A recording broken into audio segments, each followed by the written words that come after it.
ඉතින් අද කතා කරන්න යන්නේ 2026ට ආපු අලුත් බජාජ් ට්‍රීවිල් එක. ඔප්ෂන් කීපයක් වැඩිපුර ඇවිල්ලා තියෙනවා මේ වාහනේ. ගොඩක් හොඳ ඔප්ෂන් උත් ඇවිල්ලා තියෙනවා. ඉතින් අද බලමු ඒ මොනවද කියලා අපි මේක පොඩ්ඩක් විස්තර කරලා බලමු. මේක මම හදිස්සියේ ගත්ත වීල් එකක්, වීඩියෝ එකක්. ඉතින් බලමු මොනවද අලුත් වෙනස්කම් ටික කියලා. ඉතින් මේක ප්‍රධාන වශයෙන් වෙනස්කම් කීපයක් තියෙනවා. එතකොට ප්‍රධාන වෙනස්කම තමයි රිවර්ස් එක. ලිවර් එකක් විදිහට ඇවිල්ලා නැහැ. උඩට එක තියෙන තැනට තමයි රිවර්ස් එක ඇවිල්ලා තියෙන්නේ මේකේ.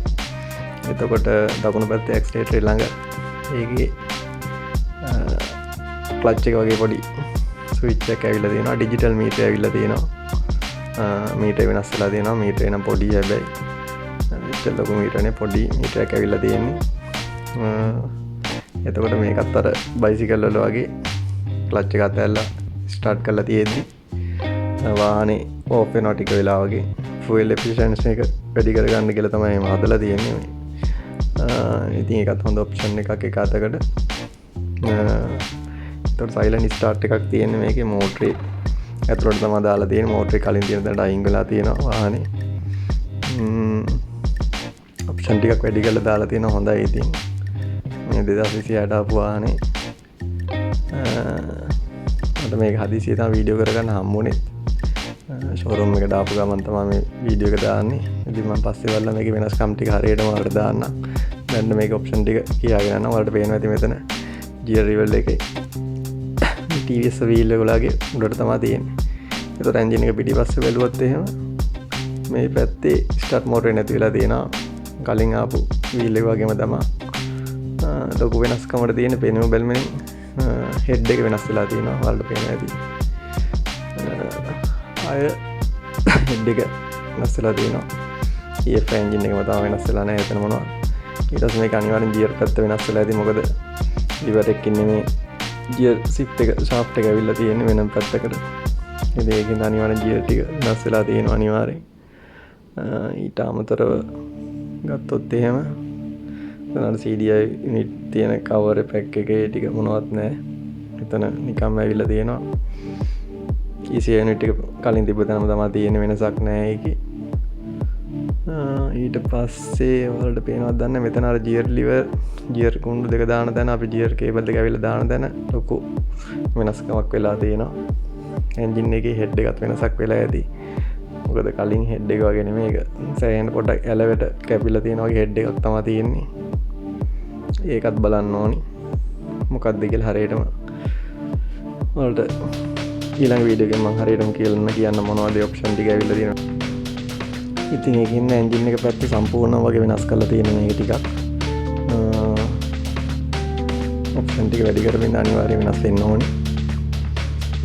ඉතින් මම ඊළඟ වීඩියෝ එකක් ඔයාලට දාන්නම් මේකේ හරියට වෙනස්කම් ටික මොනවද, ඔප්ෂන් ටික මොනවද වෙනස් වෙන්නේ, මේකේ වාසිය මොනවද කියන එක මම ඔයාලට දාන්නම්. මේ දැනට මේ තියෙන අලුත් වාහනේ ඔප්ෂන් ටික වලට ඇවිල්ලා තියෙන ඔප්ෂන් ටික කියන්න තමයි මම මේ ටික දැම්මේ.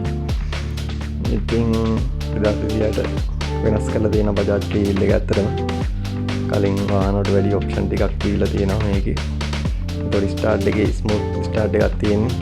අර ස්ටාර්ට් කරනකොට මෝටරේ අදින සද්දයක් ඇහෙන්නේ නැහැ දැන්.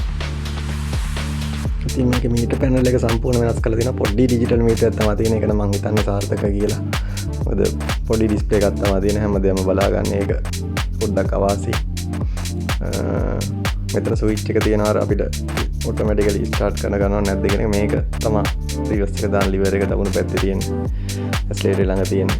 ඒක shift කරලා තමයි එකට දාන්න නැත්නම් ගියර් එක වැටෙන්නේ නැහැ. මීටරේ සම්පූර්ණ වෙනස් කරලා තියෙනවා. මේකේ පොඩි එක තමයි පොඩ්ඩක් ප්‍රශ්නේ තියෙන ඩිජිටල් මීටරේ පොඩි ඇත්තටම කියනවා නම් වාහනයක් කෙලවත් දීක ඇත්තටම අපිට ඩීටේල් ටික බලා ගන්න ඕනේ. එහෙම එකක් නම් මේකේ සාර්ථක නැහැ ඒකින්ද. ඉතින් ওই වෙනස්කම් ටික තමයි ප්‍රධාන වශයෙන් වෙලා තියෙන වාහනේ. පිට වෙනස්කම් නම් වෙලා නැහැ මොනවා. ඉතින් බලමු මේකත් කොහොමද කියලා රනින් ටෙස්ට් එකක් දෙන්නම් වලට පැදලා බලමු. කොහොමද කියලා. වාහනේ සද්දය අඩුයි. ඔය ට්‍රැෆික් එකේ එහෙම මේක දෙක නතර කරලා තියන්න පුළුවන්. ඒ කියන්නේ ක්ලච් එක අල්ලලා නැති වුණාම ඇක්සලරේටර් නොකර හිටියාම සම්පූර්ණ වාහනේ නතර වෙනවා. ආයෙ ක්ලච් එක අල්ලපුවම වාහනේ ස්ටාර්ට් වෙලා යන්න පුළුවන්. ඒ ඔප්ෂන් එක අර බයිසිකල් වල වගේ මේ ඔප්ෂන් එක ඇවිල්ලා තියෙනවා. මේ ස්විච් එක වලට ඒක ඔන් ඔෆ් කරගන්න පුළුවන් ඕන වෙලාවට ස්ටාර්ට් කරනවා නැද්ද කියලා.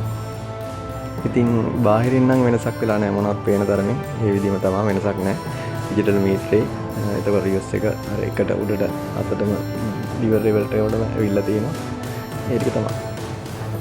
ඉතින් වෙන වෙනස්කම් ටිකක් නම් නැහැ කියන්න තරම් ওই ටික තමයි කියන්න තියෙන්නේ. පැදලා බලලා කොහොමද කියලා වෙනසක් තියෙනවද කියලා බලලා මම උත්තරයක් දෙන්න ආයි වීඩියෝ එකකින් හම්බ වෙනවා.